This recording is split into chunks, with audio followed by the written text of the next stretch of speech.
All right, welcome to the fifth session of our business growth workshop. So far, we've looked at a number of things. We began in session 1 where we discussed vision and strategy for your business growth, the role of vision and the role of coming up with a strategic plan. Then the number 2, we look at financial expansion, financial growth, how you can keep your eye on your finances to make sure you are growing financially, because if you don't grow financially, you will not be able to grow at all. Then next, we'll look at building a high performance team, how you can make sure that your team is also growing with you, your team is also expanding with you as you are expanding.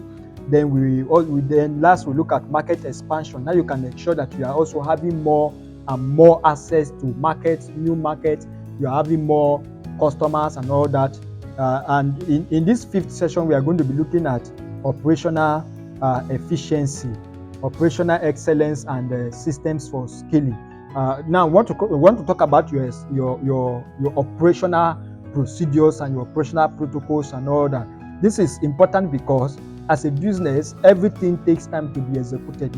From when the customer places an order to when you are able to deliver on the order, these are all processes that have to be effectively managed. The problem is, as you begin to scale, as you get bigger, a lot of issues begin to come up. You begin to have more customers. So as you begin to have more customers, you are going to realize that operational efficiency becomes a very serious problem, because you now have a situation where the customer have ordered for a product. For example, if you have been able to like I encouraged in the last session, you're able to incorporate e-commerce into your trade, into your business. You have incorporated e-commerce, and the customer placed an order, and 3 days, 4 days, 5 days, the customer did not receive the order, even though you promised 48 hours, right? The 48 hours elapsed. Nobody calls the customer. Nobody reached out to the customer to explain the reason for the delay. And all of these things will begin to crop up, and there will be a lot of issues as it regards the operational systems of the business. So as you are expanding your business, you are expanding your market, you are acquiring new customers, you want to also pay attention to how efficient your operation is. When you also expand your production scope, your scope of production, you expand your production line, you introduce new products, there will also be operational issues. So there is need, if you do not deliberately plan and expand your operational efficiency, your operational systems, improve and upgrade your operational systems, there are going to be a lot of problems. And those problems, if not well managed and even managed on time, will come up to cripple the business. Now, why does an operational efficiency even matter at all? Number 1 is consistent customer experience. Consistent customer experience across all business locations at touch point. There is need for your client to feel the same. If I'm here in Calabar and somebody is there in Makurdi and we are buying from you, we need to have the same experience. The experience shouldn't be different, right? So you need to upgrade your operational systems to ensure that there is a consistency in your customer experience. If I come and buy from you today and then I'm going to buy from you next week, the experience should not be different. If I buy from you for the first time and I get a good impression, as I'm coming the second time, I'm coming with that mindset that, look, I'm going to this shop, I won't spend more than 15 minutes and I'm out. I shouldn't come and spend 1 hour after, just because there is a breakdown, or just because there is an expansion, right? So while you are having an expansion, there is need to also upgrade and expand your operational procedures to manage the new customers or the new product lines that you are introducing. The next is efficient use of resources, right? When you manage your operational efficiency very, very well, and you are able to upgrade your operations, your operational systems, there are a lot of costs that you will not bear, right? And then your resources will be well utilized. The next is improve team productivity, allowing employees to focus on value-adding activities so that you are able to automate, certain operational procedures that ordinarily they would have paid attention to it themselves. It's going to make sure that your team members are able to focus on on other aspects that demands their presence and their involvement. Then strong brand reputation. Once you are able to manage an efficient operational system, you are able to build a reputation for yourself. You understand? So while you are trying to scale, it's also very, very important for you to scale up your operational systems. Now, I would like us to talk about how to streamline processes to ensure that those processes are efficient. But then we will do that as soon as we are back from this quick commercial break. Hi there. Thank you for choosing to participate in our workshop. We're thrilled to have you on this learning journey with us. If you just came across this video online or on our channel, you can access all the workshop videos on our website at jomorc.com or on our YouTube channel at Jomo Mentorship. Looking to take your skills to the next level? Explore our wide range of in-depth courses at elearn.jomorc.com. Here's a glimpse of what we offer. Number 1, customer service essentials. Number 2, team building and management. Number 3, corporate profiling and job application. Number 4, personal and servant leadership. Number 5, human resource management. Number 6, communication and public speaking. Number 7, project management. Number 8, marketing and branding. And finally, number 9, counseling and conflict resolution. Whether you prefer learning remotely or at your own pace, we've got you covered with flexible and engaging learning experiences. Visit elearn.jomorc.com today and start building the future you deserve. All right. Welcome back from that quick commercial break. Now, let us talk about streamlining, how to streamline your processes for efficiency. Number 1 is to document workflows. You want to clearly outline the processes for consistency, you understand? So you want to clearly outline the process that is involved in getting a particular thing done. Let it be documented, let it be clearly there so that your customers who comes in can follow it, and then also your employees can also follow it. You understand? From who to whom and from where to where and what are the processes and all that. Your clients should not come and then get confused about how they are supposed to go about placing their order or getting their product and all that. Then automate repetitive tasks. If you have tasks that are repetitive, that you use all the time, you want to use some software, some applications, some management systems, and you want to use it to automate that process so that like we mentioned, your people will be relieved, will also face other important tasks. The next is to delegate effectively. Assign responsibilities to specialized team members instead of trying to do everything yourself. Understand? Get people who are specialized in certain areas, in marketing, in customer service, and all that. Get people in sales. Get people who are specialized in these areas and delegate these things to them so that they'll be able to do it effectively. Then adopt a lean management principles. Please, it's important. Don't go and build up some kind of bureaucratic processes in your business. You're a business, for goodness sake. You want to get things done and want to get it done very, very quickly and very fast. So don't go and put on some bureaucratic, this person did this person have to approve, and so the person that is supposed to approve is not around, so this person is waiting for the person to come and approve. All of those tedious processes that keeps things delay and all that. All of these things are things that you need to make sure that you're able to adopt a lean management principle so that at least these things can flow without any issue, right?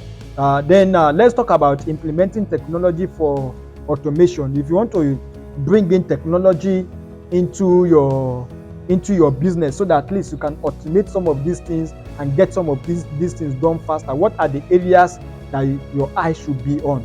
Number 1 is accounting. In the accounting area is one of the areas where you can bring in technology to picking things up for you.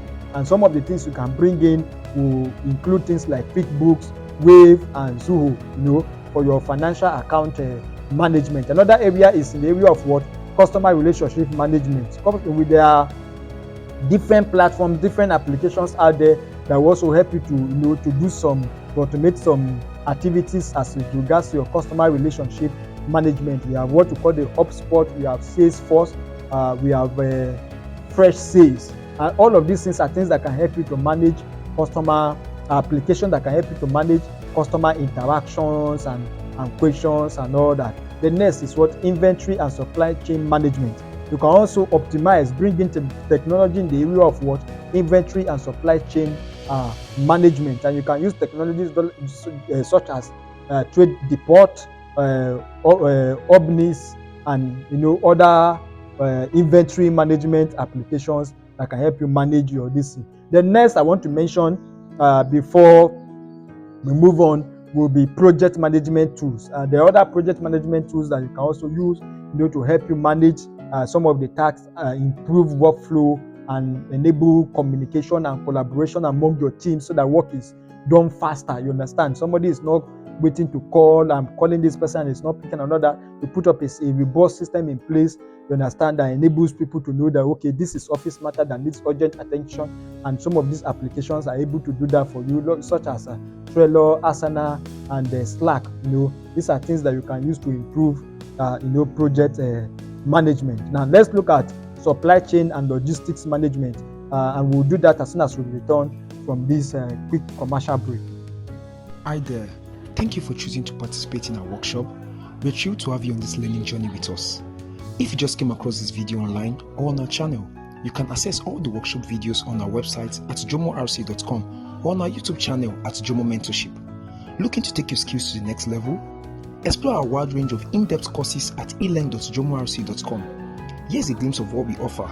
Number 1, business planning and implementation. Number 2, business documentation and accounting. Number 3, business registration and legalization. Number 4, agribusiness establishment and management. Number 5, decoration and event planning enterprise. Number 6, fashion design enterprise. Number 7, food processing and packaging. Number 8, green energy enterprise. Number 9, oil and gas enterprise. Number 10, real estate and construction enterprise. Number 11, technology and security enterprise. And number 12, fintech and e-commerce enterprise.